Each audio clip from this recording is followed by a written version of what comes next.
ಕನ್ನಡದ big boss ಕಾರ್ಯಕ್ರಮಕ್ಕೆ ಕವಿದಿದ್ದಂಥ ಗ್ರಹಣ, ಕವಿದಿದ್ದಂಥ ಕಾರ್ಮೋಡ ನಿನ್ನೆ ಮಧ್ಯರಾತ್ರಿಯ ಹೊತ್ತಿಗೆ ಸರಿದಿದೆ. ಉಪಮುಖ್ಯಮಂತ್ರಿ ಡಿ.ಕೆ. ಶಿವಕುಮಾರ್ ಅವರ ಸೂಚನೆಯ ಕಾರಣಕ್ಕಾಗಿ ಬಿಗ್ ಬಾಸ್ ಕಾರ್ಯಕ್ರಮ ನಡೆಸೋದಕ್ಕೆ ಷರತ್ತುಬದ್ಧ ಅನುಮತಿಯನ್ನು ಕೊಡಲಾಗಿದೆ. ಬರ್ತಿ 31 ಗಂಟೆ ಹೈ ಡ್ರಾಮಾ ನಡೆಯಿತು. ಮಧ್ಯರಾತ್ರಿ ನಿನ್ನೆ 2 ಗಂಟೆ 45 ನಿಮಿಷ ಬಿಗ್ ಬಾಸ್ ನಡೆಯುವಂತ ಸ್ಥಳದ ಬೀಗವನ್ನು ಓಪನ್ ಮಾಡಲಾಯಿತು. ಸ್ವತಃ ಡಿಸಿ, ಎಸ್ಪಿ ಎಲ್ಲರೂ ಇದ್ರು.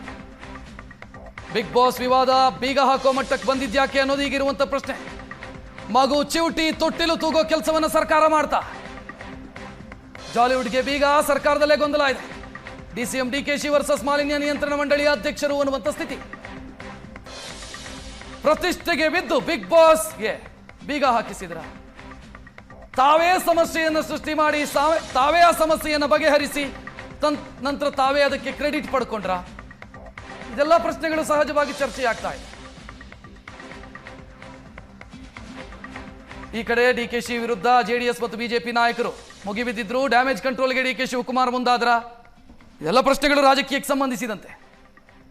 ಯಾಕಂತಂದ್ರೆ ಸಮಸ್ಯೆ ಸೃಷ್ಟಿ ಮಾಡಿ ಸಮಸ್ಯೆಯನ್ನು ಬಗೆಹರಿಸಿ ಆ ಸಮಸ್ಯೆಯಿಂದ ಕ್ರೆಡಿಟ್ ಪಡ್ಕೊಳ್ಳೋದು ಎಷ್ಟೋ ಸಂದರ್ಭದಲ್ಲಿ ರಾಜಕಾರಣಿಗಳು ಮಾಡ್ತಾರೆ, ರಾಜಕೀಯ ವ್ಯವಸ್ಥೆಗಳು ಆ ರೀತಿ ಮಾಡ್ತವೆ. ಅಂಥದ್ದ ಇದು. ಈ ಇಡೀ ಇನ್ಸಿಡೆಂಟ್, ಈ ಬೆಳವಣಿಗೆ ನಡೀತಾ ಇದ್ದಿದ್ದನ್ನು ನೋಡಿದ್ರೆ ಆ ರೀತಿಯ ಪ್ರಶ್ನೆ ಮೂಡ್ತಾ ಇದೆ. ತೊಟ್ಟಿಲ್ ತೂಗೋದು, ಮಗುವನ್ನು ಚಿವುಟೋದು, ಮಗು ಚಿವುಟುವಾಗ ಮತ್ತೆ ತೊಟ್ಟಿಲ್ ತೂಗೋದು, ಮಗು ಅಳುವಾಗ ಮತ್ತೆ ತೊಟ್ಟಿಲ್ ತೂಗೋದು, ಇಂಥದ್ದಾಗಿದೆಯಾ ಅಂತ.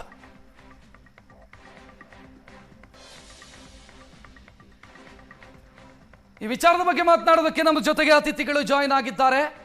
ಮೊದಲನೇದಾಗಿ ಬಿಗ್ ಬಾಸ್ನ ಮಾಜಿ ಸ್ಪರ್ಧಿ ಗೋಲ್ಡ್ ಸುರೇಶ್ ಅವರು ಜೊತೆಗಿದ್ದಾರೆ. ಸುರೇಶ್ ಅವರೇ ನಮಸ್ತೆ, ಕಾರ್ಯಕ್ರಮಕ್ಕೆ ಸ್ವಾಗತ. ನಮಸ್ಕಾರ. ಮತ್ತೊಬ್ಬ ಮಾಜಿ ಸ್ಪರ್ಧಿ ರವಿ ಅವರು ಕೂಡ ಜೊತೆಗಿದ್ದಾರೆ. ರವಿ ಅವರೇ ನಮಸ್ತೆ, ಕಾರ್ಯಕ್ರಮಕ್ಕೆ ಸ್ವಾಗತ.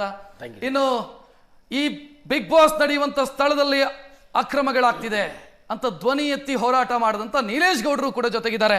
ಗೌಡ್ರೆ ನಮಸ್ತೆ. ನಮಸ್ತೆ ಗೌಡ್ರೆ, ನಿನ್ನೆ ನಾವು ಮಾತನಾಡ್ತಾ ಇದ್ವಿ, ನಿಮಗೆ ಒಂದು ಅಂದಾಜಿತ್ತು ಸರ್ಕಾರ ಈ ವಿಚಾರದಲ್ಲಿ ಬೆಂಡ್ ಆಗಲ್ಲ ಅಂತ. ಬೆಂಡ್ ಆಯ್ತಾ ಇಲ್ಲಿ? ಖಂಡಿತವಾಗ್ಲೂ ಸರ್ಕಾರದ ಮೇಲೆ ನಮಗೆ ಭರವಸೆ ಇತ್ತು. ಯಾಕೆಂದ್ರೆ ಅಲ್ಲಿ ಇರುವಂತ ಅಧಿಕಾರಿಗಳು ಏನು ಕಾನೂನನ್ನ ಪಾಲಿಸಿದ್ದಾರೆ, ಆ ಕಾನೂನು ಬೀಗ ಹಾಕಿದ್ದು ತಹಸೀಲ್ದಾರ್ ಕರ್ಕೊಬಂದು ಸರಿ ಇದೆ, ಅದನ್ನ ಮುಂದುವರಿಸ್ತಾರೆ ಅಂತ ಹೇಳಿ ನಮಗೊಂದು ವಿಶ್ವಾಸ ಇತ್ತು. ಆದ್ರೆ ತರಾತುರಿಯಲ್ಲಿ ರಾತ್ರಿ 12 ಗಂಟೆ ರಾತ್ರಿಲಿ ಸುದೀಪ್ ಅವರ ಮನೆಗೆ ಕರ್ಕೊಂಡು ಮಾತುಕತೆಯನ್ನ ಆಡಿ ರಾತ್ರಿ 1 ಗಂಟೆಗೆ ಇಲ್ಲಿ ಜಿಲ್ಲಾ ಆಡಳಿತಕ್ಕೆ ಹಾಗೂ ಇಲ್ಲಿರುವಂಥ SP ಅವ್ರಿಗೆ 2 ಗಂಟೆಗೆ ಹೋಗಿ ನೀವು ಆ ಬೀಗ ಮುದ್ರೆ ಏನು ಹೊಡೆದಿದ್ದ ತಹಸೀಲ್ದಾರೋ ಅದನ್ನು ನೀವು ತೆರವುಗೊಳಿಸಿ ಅಂತ ಹೇಳ್ತಾರೆ ಅಂತ ಹೇಳಿದ್ರೆ, ಇದೇನು ನಿಮ್ಮ ಮಧ್ಯರಾತ್ರಿಲಿ ತೆಗೀಕೆ ಇದೇನು ಇಲ್ಲಿ ತುರ್ತು ಪರಿಸ್ಥಿತಿ ಏನಾರ ಘೋಷಣೆ ಆಗಿದೆಯಾ? ಗೌಡ್ರೆ, ಈಗ ಬೀಗ ಹಾಕಿದ್ಯಾಕೆ, ಹಾಕಿದ ಬೀಗವನ್ನ ತೆಗೆದಿದ್ಯಾಕೆ? ಇದು ರಾಜ್ಯದ ಜನರಿಗೆ ಅರ್ಥನೇ ಆಗ್ಲಿಲ್ಲ. ಬೀಗ ಹಾಕಿದ್ಯಾಕೆ, ಇವರೇ ಬೀಗ ಹಾಕಿ ಇವರೇ ಬೀಗ ತೆಗಿತಾರೆ ಅಂತಂದ್ರೆ ಏನರ್ಥ? ಇವತ್ತು ರಾತ್ರಿ ರಾಜ್ಯ ಸರ್ಕಾರ ಮತ್ತೆ ಡಿ.ಕೆ. ಶಿವಕುಮಾರ್ ಅವರು ಕಾನೂನು ಉಲ್ಲಂಘನೆ ಮಾಡಿದ್ದಾರೆ. ಕೇಸಲ್ಲಿ ಕೋರ್ಟಲ್ಲಿ ಕೇಸ್ ಇದೆ. ಇನ್ನು 3-4 ದಿನದಲ್ಲಿ ಕೋರ್ಟ್ ಆದೇಶವನ್ನ ಮಾಡ್ತಿತ್ತು. ಇವರು ಅಧಿಕಾರಿಗಳು ಮಾಡಿರುವಂತ ಕಾನೂನು ರೀತಿಯ ಕ್ರಮ ಸರಿ ಇದೆ ಅಂದ್ಬಿಟ್ಟು ಇವ್ರು ರಾಜಕೀಯ ಮಾಡ್ಕೊಂಡಿರ್ಬೇಕಾಯ್ತು. ಅದು ಬಿಟ್ಟು ಮಧ್ಯರಾತ್ರಿಲಿ ಎಲ್ಲರನ್ನು ಕರೆಸಿ ಮನೆಯಲ್ಲಿ ಮಾತಾಡಿ 4 ಗಂಟೆ ರಾತ್ರಿಗೆ ಬಿಗ್ ಬಾಸ್ ಸ್ಪರ್ಧಿಗಳನ್ನ ಒಳಗಡೆ ಕಳಿಸ್ತಾರೆ ಅಂತ ಹೇಳಿದ್ರೆ, ಬೆಳಿಗ್ಗೆ ಏನಾದ್ರು ಬಿಗ್ ಬಾಸ್ ಸ್ಪರ್ಧಿಗಳು ಒಳಗಡೆ ಬರಲಿಲ್ಲ ಅಂದ್ರೆ ಏನು ಸಾವಿರಾರು ಜನಕ್ಕೆ ಇಲ್ಲಿ ಜೀವ ಹೋಗ್ತಿತ್ತು, ಸರ್ಕಾರ ಪಕ್ಷಕ್ಕೆ ಸಾವಿರಾರು ಕೋಟಿ ಲಾಸ್ ಆಗ್ತಿತ್ತಾ? ಡಿ.ಕೆ. ಶಿವಕುಮಾರ್ ಈ ಆತರದ ನಿರ್ಧಾರ ಯಾಕೆ ತಗೊಂಡ್ರು? ಡಿ.ಕೆ. ಶಿವಕುಮಾರ್ ನೀವೇ ಸುಪ್ರೀಮಾ?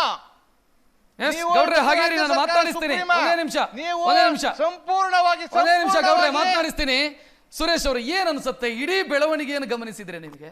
ಬೀಗ ಹಾಕ್ತಾರೆ, ಬೀಗ ತೆಗಿತಾರೆ, ಚಿವುಡ್ತಾರೆ, ತೊಟ್ಟಿಲು ತೂಗ್ತಾರೆ, ಏನಾಗಿರೋದು ಇದು? ಸರ್, ಇದು ಸುಮಾರು ಜಾಲಿವುಡ್ ಪೊಲ್ಯೂಷನ್ ಬೋರ್ಡ್ ಕಂಟ್ರೋಲ್ ಅವ್ರು ಹೇಳ್ತಾ ಇರೋದು ಸುಮಾರು 1.5-2 ವರ್ಷದಿಂದ ನಾವು ನೋಟಿಸ್ ಕೊಡ್ತಾ ಇದ್ದೀವಿ, ಅದಕ್ಕೆ ಅವ್ರು ರೆಸ್ಪಾನ್ಸ್ ಮಾಡ್ತಾ ಇಲ್ಲ ಅಂತ ಹೇಳ್ತಾ ಇದ್ದಾರೆ. ನೀಲೇಶ್ ಗೌಡ್ರು ಹೇಳ್ತಾರೆ, ನನ್ನ ಗಮನ 2 ತಿಂಗಳಿಂದ ಇದೆ ನನ್ನ ಹತ್ರ, ನಾನು ಅದನ್ನು 2 ತಿಂಗಳಿಂದ ನಾನು ಹೋರಾಟ ಮಾಡ್ತಾ ಇದ್ದೀನಿ ಅಂತ ಹೇಳ್ತಾರೆ. 2 ತಿಂಗಳು ಬಿಡೋಣ, 1.5 ವರ್ಷನೂ ಬಿಡೋಣ, ಬಿಗ್ ಬಾಸ್ ಸ್ಟಾರ್ಟ್ ಆದಾಗಲೇ ಬೇಕಾಗಿತ್ತ ಇದು? ಸಡನ್ ಆಗಿ 1 ವಾರ ಆದ ತಕ್ಷಣನೇ ಬಿಗ್ ಬಾಸ್ ಮನೆ ಬಿಗ್ ಹಾಕ್ಸ್ತೀರಾ? ಬೆಳಗ್ಗೆ ನೋಟಿಸ್ ಕೊಡ್ತೀರಾ, ಸಂಜೆ ಬಿಗ್ ಹಾಕ್ತೀರಾ?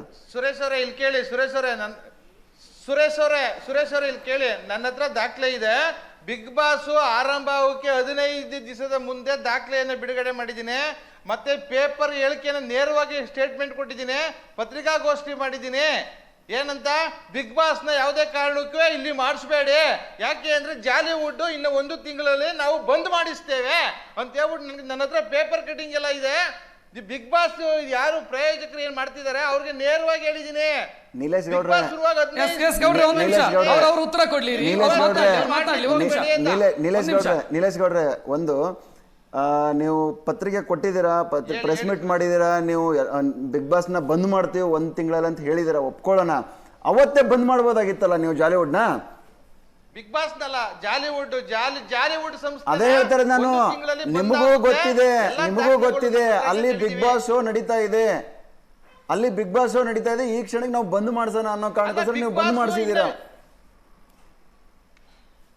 ಯಾಕಂದ್ರೆ ಆ ಒಂದು ಶೋ ಇಂದ ಸುಮಾರು 1000 ಜನಕ್ಕೆ ಕೆಲಸ ಇದೆ.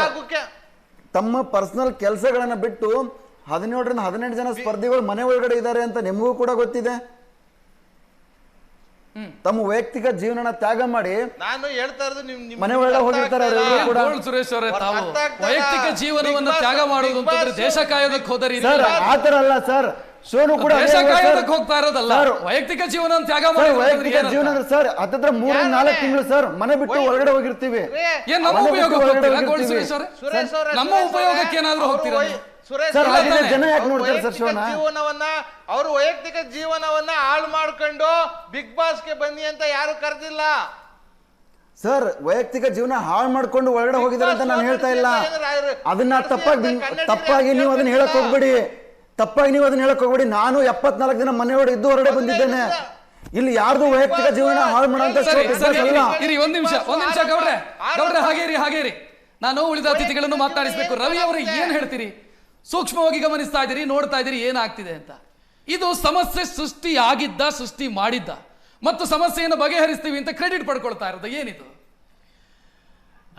ಮೊದಲನೇದಾಗಿ ಇವತ್ತೇನು ಬಿಗ್ ಬಾಸ್ ಓಪನ್ ಆಗಿದೆ, ಬಿಗ್ ಬಾಸ್ ಒಳಗಡೆ ಜನ ಇದ್ದಾರೆ, ಸ್ಪರ್ಧಿಗಳಿದ್ದಾರೆ, ಮತ್ತೆ ಬಿಗ್ ಬಾಸ್ ಸ್ಟಾರ್ಟ್ ಆಗಿದೆ. ಬಿಗ್ ಬಾಸ್ ಸ್ಪರ್ಧಿಗಳಿಗಾಗ್ಬೋದು, ಬಿಗ್ ಬಾಸ್ನ ಪ್ರೀತಿ ಮಾಡೋಂಥರಾಗ್ಬೋದು, ಬಿಗ್ ಬಾಸ್ ನೋಡೋಂಥರಾಗ್ಬೋದು, ನಮಗೆಲ್ರಿಗೂ ಒಂದು ಕಡೆಯಿಂದ ಸಮಾಧಾನ ಆಗಿದೆ. ಇದರಲ್ಲಿ ರಾಜಕೀಯ ಇದೆಯೋ ಅಥವಾ ಯಾರು ಬೆಳೆಕಲ್ಲಿ ಬೇಯಿಸ್ಕೊತಾ ಇದ್ದಾರೋ, ಯಾರು ತಪ್ಪೋ ಒಪ್ಪೋ ಅದನ್ನು ಯೋಚನೆ ಮಾಡೋಕ್ಕೆ ಆಲ್ರೆಡಿ ಕೋರ್ಟಲ್ಲಿ ಕೇಸ್ ಇರೋದ್ರಿಂದ ನಾವು ಅದ್ರ ಬಗ್ಗೆ ಹೆಚ್ಚಾಗಿ ಡಿಸ್ಕಷನ್ ಮಾಡೋದು ಬೇಡ ಅಂತ ಅನ್ಕೋ. ಯಾಕಂದರೆ ಮಧ್ಯಾಹ್ನ ಬರ್ತದೆ. ಸೊ ಇಲ್ಲಿ ಏನಾಗಿದೆ ಇಲ್ಲಿ ಅಂದರೆ, ಇವಾಗ ಏನು ಮಾನವೀಯತೆ ಅಂತ ಮಾತಾಡ್ತಾ ಇದ್ದಾರೆ, ಏನೇನು ತುಂಬ ಒಳ್ಳೊಳ್ಳೆ ವಿಷಯಗಳನ್ನ ಮಾತಾಡಿ, ಇದನ್ನು ನೆನ್ನೆನೇ ಮಾತಾಡೋದು, ಮೊನ್ನೆ ಮಾತಾಡ್ಬೋದಾಗಿತ್ತು. ಸೊ ಬೀಗ ಹಾಕಿದ್ದಾದ ಮೇಲೇ ಇವೆಲ್ಲ ಗೊಂದಲ ಸೃಷ್ಟಿಯಾಯಿತು. ಈಗ ನಿನ್ನೆ ಪೊಲ್ಯೂಷನ್ ಬೋರ್ಡ್ ಕಂಟ್ರೋಲ್ ಅವ್ರ ಕೈಲಿದೆ, ಅವ್ರು ಬಿಟ್ಟರೆ ಬೇರೆ ಮಾಡೋಕ್ಕಾಗಲ್ಲ ನಾವೆಲ್ಲ ಅಂದ್ಕೊಂಡಿದ್ವಿ. ಸೊ DCM ಕೈಲೂ ಆಗಲ್ಲ, DC ಕೈಲೂ ಆಗಲ್ಲ ಅಂತ ಅವ್ರೇನು ಮುಖಾಂತರ ನಮಗೆಲ್ಲ ಗೊತ್ತಾಯಿತು. ಸೊ ನಿಜವಾಗ್ಲೂ ನನಗೆ ಒಂದು ಖುಷಿನೇ ಆಯಿತು. ಜೊತೆಗೆ pollution board control Narendra Swamy ಅವರು ಓಪನ್ ಆಗಿ ಹೇಳಿದ್ದಾರೆ, ಇದು ನಮಗೆ ಅಪ್ಲಿಕೇಶನ್ ಕೊಟ್ಟು ನಮ್ಮ ಹತ್ರ ರಿಕ್ವೆಸ್ಟ್ ಮಾಡ್ಕೊಂಡಿದ್ದು ನಾವು ಖಂಡಿತ ನಾವು ಅದನ್ನು ಕನ್ಸಿಡರ್ ಮಾಡ್ತಾ ಇದ್ವಿ, ಅದನ್ನು ಬಿಡುಗಡೆ ಮಾಡಿಸ್ಕೊಡ್ತಾ ಇದ್ವಿ, ಓಪನ್ ಮಾಡೋಕ್ಕೆ ಬಿಡ್ತಾ ಇದ್ವಿ. ನಮ್ಮ ಏನು ನೋಟಿಸ್ ಕೊಟ್ಟಿದ್ದೀವಲ್ಲ, ನಾವು ಜಾಲಿವುಡ್ ಸ್ಟುಡಿಯೋಸ್ ಮಾತ್ರ ಕೊಟ್ಟಿರೋದು, ನಾಟ್ ಬಿಗ್ ಬಾಸ್ ಮನೆಗೆಲ್ಲ ಕೊಟ್ಟಿಲ್ಲ ಅಂತ. ಇನ್ನೊಂದೇನಾಗಿದೆ ಅಂದರೆ, ಬಿಗ್ ಬಾಸ್ ಮನೆಯವರು ತುಂಬ ಸೂಕ್ಷ್ಮವಾಗಿ ಕೆಲಸ ಮಾಡ್ತಾರೆ, ತುಂಬ ಸೀಕ್ರೆಟಾಗಿ ಕೆಲಸ ಮಾಡ್ತಾರೆ. ಎಲ್ಲಾದರೂ ಅಷ್ಟೇ, ಬಿಗ್ ಬಾಸ್ ಸ್ಪರ್ಧಿಗಳಾಗ್ಬೋದು, ಎಲ್ಲಾದರೂ ಮನೆ ಒಳಗೆ ಆಗ್ಬೋದು, ಎಲ್ಲನೂ ತುಂಬ ಸೀಕ್ರೆಟಲ್ಲೇ ಮಾಡ್ತಾರೆ. ಆದರೆ ಅವರು ಒಂದ್ಸತಿ ಇದನ್ನು ಚೆಕ್ ಮಾಡಬೇಕಾಗಿತ್ತು, ಅವರು ಚೆಕ್ ಮಾಡಬೇಕಾಗಿತ್ತು. ಅವರು ಎಲ್ಲೋ ಒಂದು ಕಡೆ ಎಡವಿದ್ದಾರೆ ಅಂದರೆ ತಪ್ಪಾಗಲಾರ್ದು. ಇಲ್ಲೇನಾಗಿ ಜಾಲಿ ಸ್ಟುಡಿಯೋಸ್ ಅವರು ಮಾಡೋದು ಒಂದೇ ಸಣ್ಣ ಮಿಸ್ಟೇಕ್ಗೆ, ದೊಡ್ಡ ಮಿಸ್ಟೇಕ್ ಇದೆ. ಇವತ್ತು ಎಲ್ಲರೂ ಸಫರ್ ಆಗ್ತಾಯಿದೆ, ರಾಜ್ಯ ಜನತೆಗೆ ಇದೊಂದು ಆಟ ಥರ ಆಗೋಗ್ಬಿಟ್ಟಿದೆ. ಸೊ ಬೀಗ ಹಾಕ್ತಾರೆ, ಬೀಗ ತೆಗಿತಾರೆ, ಬಿಗ್ ಬಾಸ್ ಸ್ಪರ್ಧೆ ಎಲ್ಲೋ ಹೋಗ್ತಾರೆ, ಇಲ್ಲೆಲ್ಲೋ ಬರ್ತಾರೆ, ಎಲ್ಲೆಲ್ಲೋ ಹೋಗ್ತಾರೆ. ಕೊನೆಗೆ ಏನಾಗಿದೆ ಜನಕ್ಕೆ ಇವಾಗಂದರೆ, ಇದು ಒಂದು ರೀತಿ ಗಿಮಿಕ್ಕಾ, ಇದು ಒಂದು ಬಿಗ್ ಬಾಸ್ ಅವ್ರ ಗಿಮಿಕ್ಕಾ ಇರ್ಬೋದಾ ಅಂದರೆ ಜನಕ್ಕೆ ಅನಿಸಿದೆ ಹೊರತು ಇದು ಯಾರು ಸೀರಿಯಸ್ ತಗೋತಾ ಇದ್ದೀರಾ? ಆಮೇಲೆ ಜಾಲಿವುಡ್ ಕೇಳಿ, ಇಲ್ಲಿ ಜಾಲಿವುಡ್ ಇವತ್ತು ಮಾಡಿರೋದು ಸಣ್ಣ ವಿಷಯ ಅಲ್ಲ, ದೊಡ್ಡ ವಿಷಯ. ಸುತ್ತಮುತ್ತ ಇರುವಂತ 5 ಕಿಲೋಮೀಟರ್ಗಳಲ್ಲಿ ಇಲ್ಲಿ ತ್ಯಾಜ್ಯ ಸಂಸ್ಕರಣಾ ಘಟಕ ಮಾಡ್ತೇನೆ. 2,50,000 ಲೀಟರ್ ಕೆಮಿಕಲ್ಸ್ ಮಿಕ್ಸಿದ ನೀರನ್ನ ಹೊರಗಡೆ ಬಿಡ್ತಿದ್ದಾರೆ. ಅಕ್ಕಪಕ್ಕ ರೈತರುಗಳು ಮೂಗ್ ಮುಚ್ಕ ತಿರುಗಾಡ್ತಿದ್ದಾರೆ, ಜಾನುವಾರುಗಳು ಸಾಯ್ತಿದ್ದಾವೆ. ಇದು ಸಣ್ಣ ವಿಷಯ ಅಲ್ಲ ಅಣ್ಣ. ರೂಪೇಶ್ ಅವರೇ, ನಮಗೂ ಗೊತ್ತಾಗಿದೆ ವಿಷಯ, ಇದು ಸಣ್ಣ ವಿಷಯ ಅಲ್ಲ, ದೊಡ್ಡ ವಿಷಯನೇ. ಇದು ಕಾರಣ ಇಷ್ಟೇನೆ, ಇದನ್ನು ನೀವು ಹೋರಾಟ ಮಾಡ್ತಾ ಇದ್ದೀರಿ, ನಿಮಗೆ ನಾವೆಲ್ಲ ಸಪೋರ್ಟ್ ಮಾಡಬೇಕಾಗಿತ್ತು, ಸರ್ಕಾರ ಸಪೋರ್ಟ್ ಮಾಡಬೇಕಾಗಿತ್ತು. ಜನ ಸಪೋರ್ಟ್ ಮಾಡಬೇಕಾಗಿತ್ತು. ಯಾರು ಸಪೋರ್ಟ್ ಮಾಡಲಿಲ್ಲ ಪಾಪ. ನೀವು ಒಬ್ಬರಿಯಾಗಿ ಹೋರಾಟ ಮಾಡ್ತಾ ಇದ್ದೀರಾ. ಒಂದು ನಿಮಿಷ ರವಿ ಅವರೇ, ನೀಲೇಶ್ ಗೌಡ್ರೆ ಇಲ್ಲಿ ಕೇಳಿಸ್ಕೊಳ್ಳಿ. ನೀಲೇಶ್ ಗೌಡ್ರೆ ಒಂದ್ ನಿಮಿಷ ಇಲ್ಲಿ ಕೇಳಿಸ್ಕೊಳ್ಳಿ ನೀಲೇಶ್ ಗೌಡ್ರೆ. ಈಗ ಒಂದು ಸಮರ್ಥನೆ ಸರ್ಕಾರದ ಕಡೆಯಿಂದ ಬರ್ತಾ ಇದೆ. ನಾವು ಜಾಲಿವುಡ್ ಸ್ಟುಡಿಯೋಗೆ ಅನುಮತಿ ಕೊಟ್ಟಿಲ್ಲ, ಬಿಗ್ ಬಾಸ್ಗೆ ಷರತ್ತುಬದ್ಧ ಅನುಮತಿ ಕೊಟ್ಟಿದ್ದೀವಿ ಅನ್ನೋ ಸಮರ್ಥನೆ ಬರ್ತಾ ಇದೆ. ಇದನ್ನು ಒಪ್ತೀರಾ ನೀವು? ಬಿಗ್ ಬಾಸ್ ಇವಾಗ ಇದು ಬಿಗ್ ಬಾಸ್ ಎಲ್ಲಿ ನಡೀತಾ ಇದೆ? ಜಾಲಿವುಡ್ ಒಳಗಡೆ ನಡೀತಾ ಇರೋದಲ್ವಾ? ಜಾಲಿವುಡ್ ಅನ್ನ ಬಂದ್ ಮಾಡಿದ್ರೆ ಬಿಗ್ ಬಾಸ್ ಹೆಂಗ್ ನಡೆಯುತ್ತೆ? ಈಗ ನಿಮ್ಗೆ ಬಿಗ್ ಬಾಸ್ ಬಂದಾಗಬೇಕು ಅಂತ ಅನುಮತಿ ಕೊಡುವಂಗಿದ್ರೆ ನೀವು ಬೇರೆ ಯಾವ್ದಾದ್ರು ಜಾಗದಲ್ಲಿ ಕೊಡಿ. ಬಿಗ್ ಬಾಸ್ಗೆ ಬೇರೆ ಜಾಗದಲ್ಲಿ ಕೊಡಿ. ಅನಧಿಕೃತ ಜಾಗದಲ್ಲಿ ಏನು ಕೊಡ್ತೀರಾ ನೀವು? ರಾತ್ರಿ ರಾತ್ರಿ ಏಕೆ ಆದೇಶ ಮಾಡ್ತೀರಾ? ನಿಮ್ಗೆ ಆದೇಶ ಮಾಡಕ್ಕೆ ಅಧಿಕಾರ ಏನಿದೆ? ನೀವು ಸುಪ್ರೀಮಾ.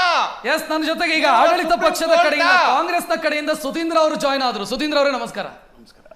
ಇಲ್ಲಿ ಒಂದು ಪ್ರಶ್ನೆ ರೈಸ್ ಆಗ್ತಿದೆ ಸುಧೀಂದ್ರ ಅವರೇ. ಮಗುವನ್ನ ಚಿವುಟೋದು, ತೊಟ್ಟಿಲು ತೂಗೋದು, ಇದನ್ನ ಸರ್ಕಾರ ಮಾಡ್ತಾ ಇದೆಯಾ ಅಂತ ನರೇಂದ್ರ ಸ್ವಾಮಿ ಅವರು ಹೇಳ್ತಾರೆ. DC ಅವರಿಗೆ ಅವಕಾಶನೇ ಇಲ್ಲ ಅವಕಾಶ ಕೊಡೋದಕ್ಕೆ ಅಂತ. DK ಶಿವಕುಮಾರ್ ಸೂಚನೆ ಕೊಡ್ತಾರೆ, ರಾತ್ರೋರಾತ್ರಿ ಬೀಗ ಓಪನ್ ಆಗುತ್ತೆ. ಏನಿದು? ಕ್ರಿಯೇಟೆಡ್ ಸಮಸ್ಯೆಯನ್ನು ಕ್ರಿಯೇಟ್ ಮಾಡಿ ಅದನ್ನು ಬಗೆಹರಿಸಿ ಅದರಿಂದ ಕ್ರೆಡಿಟ್ ಪಡ್ಕೊಳ್ತಾ ಇರೋದಾ?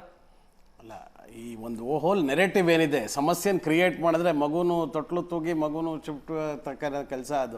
ಅದೇ ಆ ಒಂದು ದಂಡಕ್ಕೆ ಒಂದು ಆಧಾರನೇ ಇಲ್ಲ, ಆ ಒಂದು ವಾದಕ್ಕೆ ಆಧಾರನೇ ಇಲ್ಲ. ಯಾಕೆ ಅಂದರೆ ನೋಡಿ, ಈಗ ನಮ್ಮ ಹೋರಾಟಗಾರರ ಸ್ನೇಹಿತರು ನೀಲೇಶ್ ಗೌಡರು ಅಲ್ಲಿಂದ ಹೇಳ್ತಾ ಇದ್ರು, 2,76,2.76 ಲಕ್ಷ ಲೀಟ್ರ್ ನೀರನ್ನು ಅವರು ಇದನ್ನು ಸಂಸ್ಕರಣೆ ಮಾಡದಲ್ಲೇ ಬಿಡ್ತಾ ಇದ್ದಾರೆ ಅಂತಕ್ಕಂಥ ಒಂದು ಆಪಾದನೆ ಇದೆ. ಆಮೇಲೆ ಮೊನ್ನೆ ಕಳಿಸಿತ್ತಾ ಇವ್ರಿಗೆ ನಾವು ನೋಟಿಸ್ ಕಳಿಸಿದ್ದು ಯಾವಾಗ?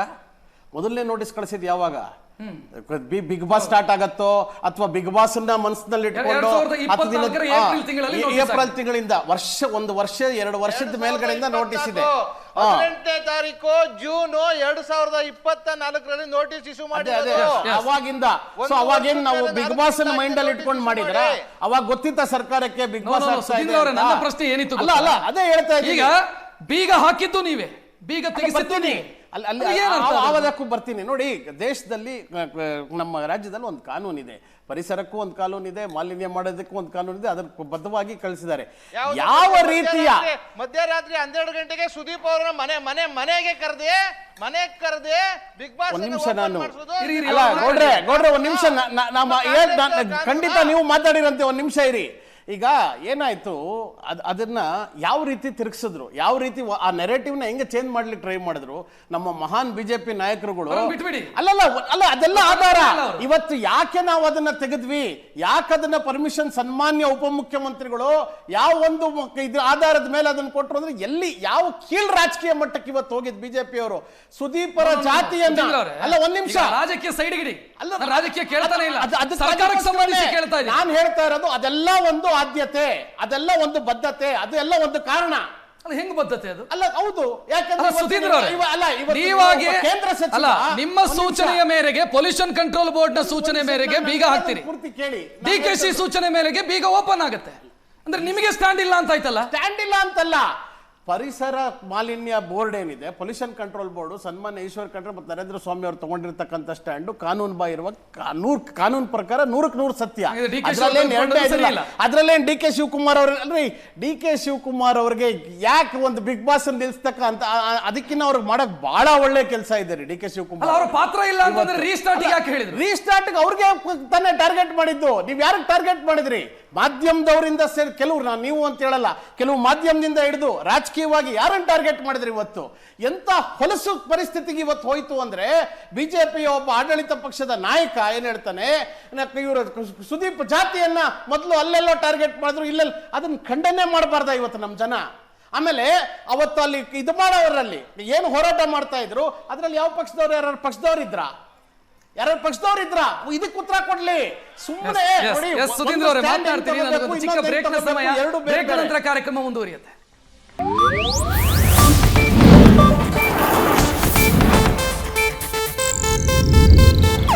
ಇದು ಏಷ್ಯಾನೆಟ್ ನ್ಯೂಸ್ ನೆಟ್ವರ್ಕ್ ಪ್ರಸ್ತುತಿ.